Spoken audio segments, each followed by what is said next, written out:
Well, earlier today, I spoke to the Israeli government spokesperson Eylon Levy about that attack, as well as Israel's defence against South Africa's genocide case at The Hague. And I asked him first whether the two journalists killed on Sunday were being tracked and targeted, or whether it was an opportunist killing because they had put up a drone. You're calling these people journalists, but these were two terror operatives who were operating a drone in a war zone. We know that one of the individuals was a member of Hamas's Gaza City Brigade, in fact, a deputy squad commander. The other one was an Islamic Jihad operative who worked for its electronic engineering corps. Now, we've not only said that, we've also released intelligence. You have only said that. No, this is your word, and Al Jazeera deny that. We have not only said that, we have also released a scan of an Islamic Jihad list, listing one of those journalists, a scan that we presented to your producer team just before going on this interview, and we hope that you'll be able to show this on screen. Look. But there's great scepticism about those sorts of documents. People say that they're made up, fabricated, and they don't believe them. In Gaza, not all people who present themselves as being journalists are indeed journalists. Many of them are Hamas and Islamic Jihad members. Now, of course, we are targeting Hamas and Islamic Jihad. We're going after the terrorists who perpetrated the October 7th massacre. So were they targeting another one? That's the point. We are targeting Hamas and Islamic Jihad members. And in this case, we had two individuals our intelligence know are operatives of Hamas and Islamic Jihad operating a drone in a war zone in a way that endangered our soldiers.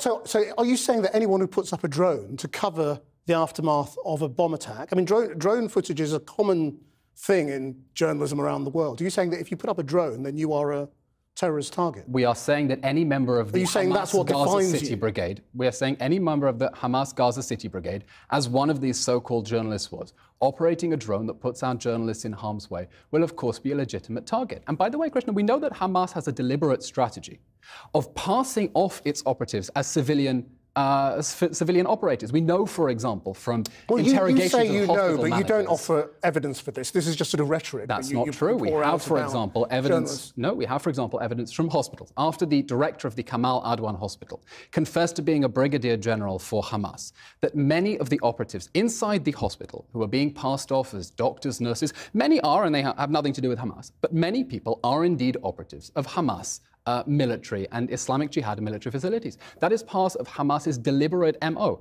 It takes its civilians and it takes its militants and it passes them off as civilians because it knows that it's then going to generate very sympathetic media attention that's going to put pressure on Israel to stop its campaign to bring them to justice after the October 7 massacre. So there is no regret for the fact that more than 70 journalists have been killed in this war so far? Christian, every civilian casualty is a tragedy, but every civilian casualty. We have no apologies for targeting Hamas and Islamic Jihad operatives who are planning a new October 7 massacre. I've seen that list of 70 journalists. There's a big difference between you saying somebody is sympathetic to Hamas and somebody is planning a massacre. You have no evidence that either of these people were involved in planning terrorist attacks. I'm sorry, Krishnan, we are talking about card-carrying members of a terrorist militia. What do you mean card-carrying? What do you mean card-carrying? That's a phrase you use a lot. Are you saying they were carrying cards saying, I'm a terrorist? Well, it would be nice, if the terrorists identified themselves as such. But one of these journalists was a member of the Hamas Gaza City Brigade. He was a terrorist operative. According to the IDF, which has a track record of saying all sorts of things that aren't true. The other individual was a member of the Islamic Jihad's electronic engineering corps. Again, according to the IDF, which often says things that turn out not to be true. And you are quite welcome to put on screen the image that we have shared and to factually corroborate that and independently verify that, which is perfectly all right and is your job, indeed, to factually verify that. And we hope that international media will be more skeptical of claims that Hamas is making, that just because Hamas says someone is a journalist, or other people claim that, believing the lies of the terror organization that on October 7th burned, beheaded, raped people, and has spent every day since then lying about it.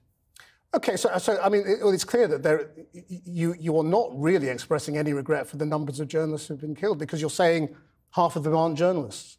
We regret every civilian casualty. We think it is tragic that so many people have died because Hamas decided to launch this war. Krishna, we don't. But you're saying, what number of the more than 70 are you saying were terrorists? I have seen from perusing the list at least 20 who are listed as being Hamas-affiliated media, which is, of course, a preposterous statement. What does that mean? Well, this is Hamas-controlled media. It would be as preposterous as saying ISIS-controlled media. This is an internationally prescribed terrorist organization. You cannot be both a member of a terrorist organization and a journalist. I think you would expect that's a fair assessment. Well, no, I'm just interested by what the definition of affiliated is. I mean, do you mean that any media organization that supports the Palestinian cause within Gaza is a terrorist-affiliated media organisation? Anyone who is an operative of an internationally prescribed operative is one of those clever words that sounds sinister. Let's just talk about people or journalists. Krishnan, I do not know the specific circumstances in which these people were harmed.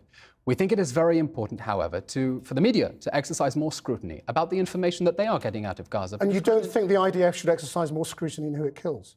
We are targeting Hamas and Islamic Jihad. And but by your own admission, it's a minority of journalists who, by your definition, are affiliated to terrorist organisations. Krishnan, I'm not familiar so most of them were innocent. I'm not familiar with the case of individual people. Now, of course, journalists get hurt in war zones. They get hurt in war zones because they operate in dangerous areas. Now, we are very serious and committed to exercising the principle of distinction between terrorists and between civilians. We do not target civilians. We have gone out of our way in this war to get civilians out of harm's way. That's why we postponed a ground invasion by 3 weeks to facilitate an evacuation of northern Gaza, secured the humanitarian corridor, designated a safe zone. We don't want to see civilians being hurt in this war that Hamas launched and is choosing to wage out of civilian areas in violation of international humanitarian law.